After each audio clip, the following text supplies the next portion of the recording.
Okay, here we are, Matthew Russell Lee, Inner City Press, here at the Southern District of New York Courthouse. Today, Friday, June 26th, 2026. It's the last day of the week, but Monday will be Luigi Mangione in that courthouse right there, courtroom 105 on the first floor. There's some reporting that they discussed a plea agreement, with the federal prosecutors. I do want to put that in context. With all due respect to all concerned, this happens all the time. It's not an admission of any kind. Expect it now to come up in the jury questionnaire. That and the probably more ham-handed, on again, off again idea that in state court Mangione would plead to extreme emotional disturbance. That would be sort of an admission. Whereas talking about a plea deal is not necessarily an admission of anything. It's just looking for a deal. In any event. Our theme today is AI. We have a financial side to it, but we'll start with this one.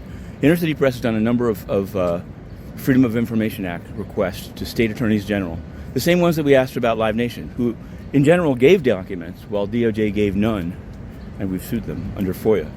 But the state AGs, one of them, here's a sample one, Colorado, where we just had a federal court unsealing win in front of a magistrate judge by Cisco meeting in the United Airlines case. Colorado's Attorney General responded very quickly to the FOIA request, pointing to a number of things that were online and saying, we're not giving you any other documents.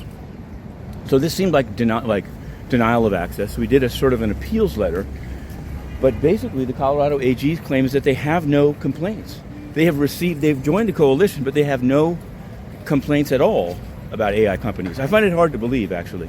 But we'll see what the other states have to say, because the whole idea is that they're people, they don't have to be as extreme as, my kids shot themselves because Claude told them to.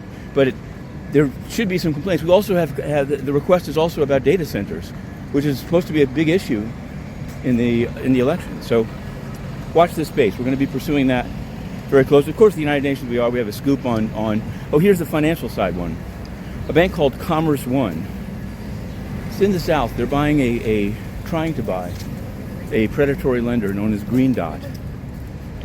We commented, and we asked the Fed to ask the bank, and the Fed did ask, how are you using AI? Make sure there's obviously the issue of bias, but just generally. And they answered last night. Sullivan and Cromwell, major firm, caught in their own AI scandal, by the way, and they blacked out everything. Everything is redacted. So we FOIA'd it to the Fed, but the Fed itself, but in the Michelle Bowman era, I'm not sure. They've gotten much worse on transparency. They black out all their questions. So this, of course, encourages applicants to black out their responses. Still, it's better than the UN, which just bans the press all the way. There's a question we're going to ask today in writing about the deployment of war criminal Sri Lankan troops, apparently, to the gang unit in Haiti under the UN flag. And I guarantee you that they're not going to answer it. We'll write a story about it, but that's the kind of thing that they're blocking by banning the press. In any event, if this is the last vlog of the week, have a good weekend. I'm going to record a World Cup related vlog now.